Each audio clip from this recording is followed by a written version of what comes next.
আমার যদি একটা মানুষকে ভালোই না লাগে তার সাথে আমি কীভাবে সম্পর্ক রাখবো? আর যার সাথে ঘুমাইলেই শান্তি পায় তার সাথে কীভাবে সংসার করবো?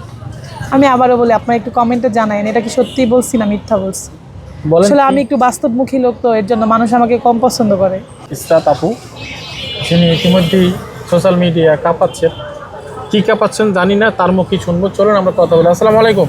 ওয়ালাইকুম আসসালাম। কেমন আছেন আপনি? আলহামদুলিল্লাহ ভালো, আপনি কেমন আছেন? আছি ভালো। আপনি তো ভালো থাকবেনই, কারণ আপনার পিছনে অনেকে গুড়গুড় করে। কে বলছে ভাইয়া? কে গুড়গুড় করে? মেয়েদের পাশে তো গুড়গুড় করে, এটাই স্বাভাবিক। না ভাইয়া, সবার পিছনে গুড়গুড় করে না। কেন, আপনি সুন্দর না তাই? না কে বলছে আপনি সুন্দর না? আমি মোটা, অসুন্দর, কেন? স্পষ্ট সত্য কথা বলতে পছন্দ করি। এইসব মেয়েদের পিছনে কেউ ঘুরে না। তাই না? হ্যাঁ। অনেক প্রবাসীরা তো আপনাকে অনেক লাইক করে, কারণটা কে বলছে? ভিডিওর কমেন্ট যান, আপনি দেখেন, আপনি করতে পারে না, সেটা ভালো লাগতেই পারে। আসলে একটা মানুষ যতই কুৎসিত অসুন্দর থাকুক, সবার চোখে তো আর এক না। যার চোখে যারে ভালো লাগে। আচ্ছা, আপনার একটা কথা অনেক সময় খুব পপুলারিটি পাইছে, যার সাথে কি জানি।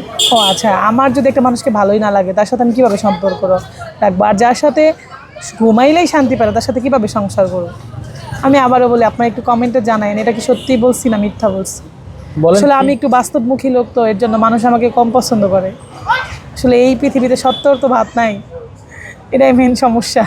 আচ্ছা ইশরাত আপু, আমরা একটু জানতে চাচ্ছি আপনার অতীতের কথা। আমার অনেকেই বলছে যে আসলে ইশরাত আপুর কি এমন দুঃখের কথা আছে, আমরা একটু জানতে চাই।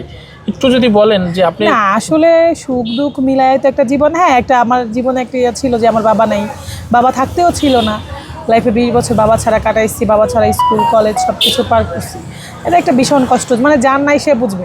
যার আছে সে এগুলো ইগনোর করবে। বা অনেক বাবা আছে শাসন করে ছেলে মেয়েকে, তা চাই বাবা না থাকলে মনে হয় আমি স্বাধীন।